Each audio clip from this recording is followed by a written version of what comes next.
Loop holes ని అర్థం చేసుకున్నారు, దానికి తగ్గట్టుగా ఇచ్చేశారు. వాళ్ళకేంటంటే వాళ్ళ ఉనికిని కాపాడుకోవాలంటే, ప్రజల దగ్గర వాళ్ళ ఉనికిని కాపాడాలంటే ఇండియాని బూచిగా చూపించాలి. సో మనం ఈ స్ట్రక్చరల్ ప్రాబ్లం మనం అడ్రస్ చేయాలి. ఇవాళ కాదు రేపైనా అడ్రస్ చేయాలి. ఇప్పటికే మనం 3,00,000 మంది జనాభాను కోల్పోయాం. 3,00,000 మంది దేశభక్తులను కోల్పోయాం, ప్రజలను కోల్పోయాం.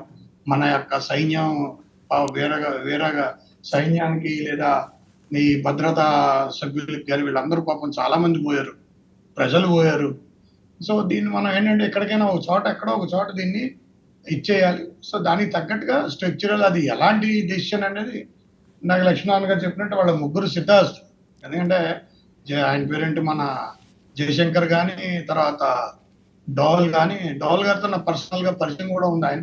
ఆయన చాలా పవర్ఫుల్. ఆయన వ్యూహం ఎలా ఉంటుంది శాస్త్రి గారు? దావల్ గారు ఆయన చిన్నపిల్లాడిలో ఉంటారండి. ఆయనకి 77 or 78 years ఓల్డ్. ఆయనకి చిన్నపిల్లాడిలో ఉంటాడు. ఆయన చాలా powerful thinking and thought process, powerful thinking. ఆయన మైండ్ ఎప్పుడు పనిచేస్తుంటుంది. బట్ ఎవ్రీథింగ్ ఈ నోస్. ఆయన ప్రతి చిన్న చిన్న చిన్న చిన్న విషయం కూడా ఆయనకు తెలుసు. మనం ఏదో చెప్పాలనుకున్న ఆత్రం పడ్డం కానీ ఆయనకి తెలియదు అనేది ఏమవుతుంది. ఆయనకు తెలుసు మనం we are in safe hands. Prime minister అయినా సరే, హోమ్ మినిస్టర్ అయినా సరే, ఏదో కొన్ని ఇన్సిడెంట్లు జరగకపోవడం అనేది ఉంటుంది, జరగడం ఉండదు, జరుగుతుంది. ఎందుకంటే ఆ లెక్కను చూసుకుంటే శ్రీలంకలో కూడా బాంబ్ బ్లాస్ట్ అయింది. ఆ లెక్కను చూస్తే ఢిల్లీలో చాలా బాంబ్ బ్లాస్ట్ అయింది. ఆ లెక్కను చూస్తే మహారాష్ట్రలో జరిగింది. ఎన్నో జరిగినాయి. అదే అంటున్నాను కదా, ఇది ఎన్నో జరిగినాయి. వాటి ఈవెన్ థాయిలాండ్ లో జరిగింది, ఫ్రాన్స్ లో జరిగింది, యూకే లో జరిగింది, యుఎస్ లో జరిగింది. సో ఇవన్నీ వీఆర్ ఆయన ఇప్పుడు మనం ఏంటంటే ఒక స్ట్రక్చరల్ గా నిర్ణయం తీసుకోవాల్సిన ఆవశ్యకత. ఈ జరిగిన దాడి ఖండించాలి. ఈ జరిగిన దాడి యొక్క అదేంటంటే మనం మూలాల దగ్గరికి వెళ్ళాలి. మనం ఎక్కడైతే ఏది కోల్పోయాం అక్కడే వెతుక్కోవాలి, అక్కడే దీన్ని సాధించాలి, అక్కడికి మనం తిరిగి వెళ్ళాలి. ఆ సత్తా సామర్థ్యం మన గవర్నమెంట్ దగ్గర ఉంది, మోడీ గారి దగ్గర పర్ఫెక్ట్ గా ఉంది.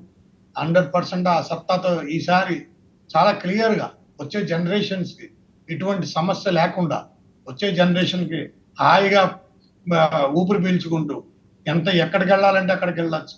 ఎందుకంటే ఒక నేవల్ ఆఫీసర్, ఆయన పాపం 8 రోజులు కూడా అవ్వలేదు ఆయన పెళ్ళి 8 రోజులు కూడా అవ్వలేదు. ఆయన్ని చంపేశారు. ఒక ఐబీ ఇంటెలిజెన్స్ బ్యూరో ఆఫీసర్, ఆయన్ని చంపేశారు. ఎంతో మందిని, వీళ్ళు వాళ్ళని చాలా మందిని. సో అందుచేత నేను చెప్పేది ఏంటంటే వాళ్ళకి ప్రాణం తీసేయడం అంత ఈజీ అయిపోతాయి. మరి అలాంటి పరిస్థితి కరెక్ట్ కాదు. దానికి సమస్యకి సమాధానం మనం ఎట్టి పరిస్థితులను చెప్పి తీరాలి. చెప్పే విధానంలో ఇదేంటంటే మీరు ఎకనామిక్ గా అది కొలాప్స్ అయిపోతుందంటే అది మనం పాక్ ఆక్యుపైడ్ కాశ్మీర్ లో చూస్తున్నాం. మనం పాక్ ఆక్యుపైడ్ కాశ్మీర్ క్లోజ్ గా మనం మానిటర్ చేస్తున్నాం. రోజు మనకు తెలుసు అక్కడ ఏం జరుగుతుంది. ఎందుకంటే మీరు ఒక very soon Pak occupied Kashmir ప్రజలు తిరగబడిపోయి ఆ సైన్యాన్ని తరివేసి వాళ్ళు ఒక రోజు కలిసిపోతారు. అదే జరుగుతుంది. మనం పెద్దగా ఎఫర్ట్ చేయాలని నేను అనుకోను కూడా. సో ఇవన్నీ let us wait for it. మీరు చాలా త్వరితగతినే కొన్ని విషయాలు వింటారు. ఢిల్లీలో మాకు కూడా తెలుసు జరుగుతున్నాయని. So wait for it. Most likely it is good. JD గారు చెప్పండి సార్, ఏంటి ఆర్థిక వ్యవస్థ చింద్రం అయిపోయే పరిస్థితి? కొని తెచ్చుకున్నారా? అంతే కదండి. అక్కడ గవర్నెన్స్ లేదు, ఏ విధమైన ఆర్థిక డిసిప్లిన్ లేదు. ఒక ప్రజాస్వామ్యం అన్న పేరు కానీ అక్కడ ప్రజాస్వామ్యం లేదు. ఎప్పుడు చూసినా కూడా ఆర్మీ వాళ్లే అక్కడ అధికారంలో ఉంటారు. ప్రస్తుతం ఉన్న ఆర్మీ జనరల్ మునీర్ కూడా ఎప్పుడెప్పుడు ఆ దేశాన్ని పాలించాలన్న ఉత్సాహంలో ఉండి అతను ప్రేలాపనలు కూడా అనేకవి చేస్తున్నాడు. అతను మీ స్క్రీన్ మీద కనిపిస్తున్న మునీర్.